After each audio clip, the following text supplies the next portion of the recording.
In anticipation of potential civil unrest surrounding the presidential election here in the United States on Tuesday, the National Guard has been deployed in 3 states: Washington, Oregon, and Nevada, with more states considering doing the same thing. If you think that this election is a major pivotal point, that's pivotal point, just didn't come out right, in the history of the Republic, then subscribe to this channel down below. I'll keep you in the loop, because it appears as things, no matter what the outcome is on Tuesday, if we get it Tuesday, things could pop off either way on either side of the aisle here. Also, if you consume content on Rumble, subscribe to my channel there as well. Many people say, Jared, why aren't you on Rumble? Jared has been on Rumble for over 3 years. So subscribe to that channel as it continues to grow. Maybe one day that'll be a primary for me. Maybe. You never know.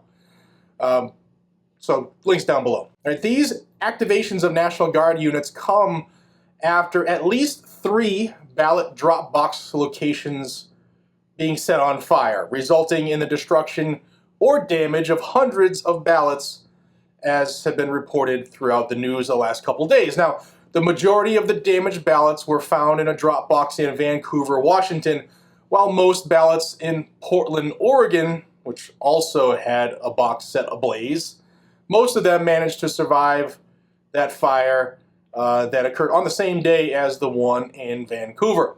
Now, authorities believe these incidents are connected to an earlier fire in Vancouver on October 8th, but we'll learn more as more is released. Now, in a news release on Friday, Washington State Governor Jay Inslee confirmed the readiness of the National Guard and acknowledged that the southwest region of Washington State had already experienced specific instances of election-related unrest. Yet he didn't specify any more than that. Inslee did not specify the number of troops being deployed, but he stated that they would be able to assist law enforcement from Monday through Thursday. Additionally, the Department of Homeland Security has issued warnings about ongoing threats to election infrastructure, as reported by Governor Inslee. Again, no specifics were mentioned. Now, Governor Inslee did say, quote, based on the general and specific information and concerns regarding the potential for violence or other unlawful activity related to the 2024 general election, I want to ensure that we are fully prepared to respond to any potential additional civil unrest, end quote. So he's not going to deploy National Guard to take care of anything caused by illegal immigrants, just the potential of American citizens being pissed off enough about what's going on in their country to maybe take control of it back. But before I continue with this news, I want to thank the sponsor of the channel. It's Hidden Hybrid Holsters. Guys, they are patriots that make these extremely comfortable holsters by hand right over the hills here, well, there, in Ohio. They use locally sourced Amish leather backers, which are very, very, very comfortable. I use these every single day. And the Kydex up front gives you great retention, correct trigger coverage, and proper sight channels. Plus, you can even tuck your shirts in while wearing them, as I did here. Now, they have a lifetime warranty, and you're going to love them. Head on over to hiddenhybridholsters.com and tell them I sent you. In response to the political climate, Governor Tina Kotek of Oregon announced on Friday that the National Guard is on standby there as well. This decision comes as political leaders urge peaceful demonstrations. Now, the governor's office is closely monitoring and coordinating with local, state, and federal agencies to ensure the safety of Oregon voters during the upcoming elections. But nothing about the crime and illegal immigrants and stuff like that. Just, again, we don't want those Americans doing anything to take their country back. While there is no current indication of unrest, the mayor of Portland, Ted Wheeler, acknowledged the presence of, in his words, a lot of uncertainty and tension in the community. So more thought crime, I guess, potential things. People might be upset, so we're going to have to lock it down. Now, in light of these circumstances, the Oregon State Police has been working with the Portland cops and the Oregon Department of Emergency Management. And as a precautionary measure, Portland's Unified Command, which includes city police, will increase staffing on Tuesday. Now, this is not totally unprecedented, guys. In 2020, in Oregon, then Governor Kate Brown activated the National Guard for 48 hours around the election. And she's done this unified command thing with state troopers and sheriff's deputies and Portland police to manage protests in the past.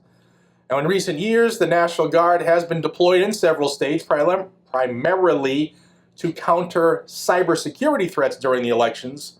And this year is no different. The Colorado National Guard's Cyber Task Force has been activated this year as well to safeguard election infrastructure, and they have been doing that since 2018. So I guess technically that's the fourth state that has activated their National Guard. Now, Nevada Governor Joe Lombardo announced last week that 60 National Guard troops are on standby to ensure a safe and smooth election day. He emphasized that this decision was made after discussions with election officials and state leaders. Governor Lombardo said this, quote, "It is one of many proactive steps the state is taking to ensure all possible resources are in place for a timely response to any challenges that may arise." What do they think is going to happen? Now, it's worth noting that the activation is reportedly intended to support state and local police efforts on Election Day in the event of civil unrest. Now, in Washington, D.C., preparations are also underway.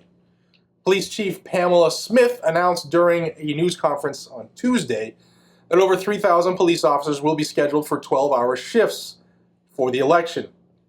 Last month, 3 prominent law enforcement organizations, the Major County Sheriffs of America, the National Sheriff's Association, and the Major Cities Chiefs Association, released a joint statement.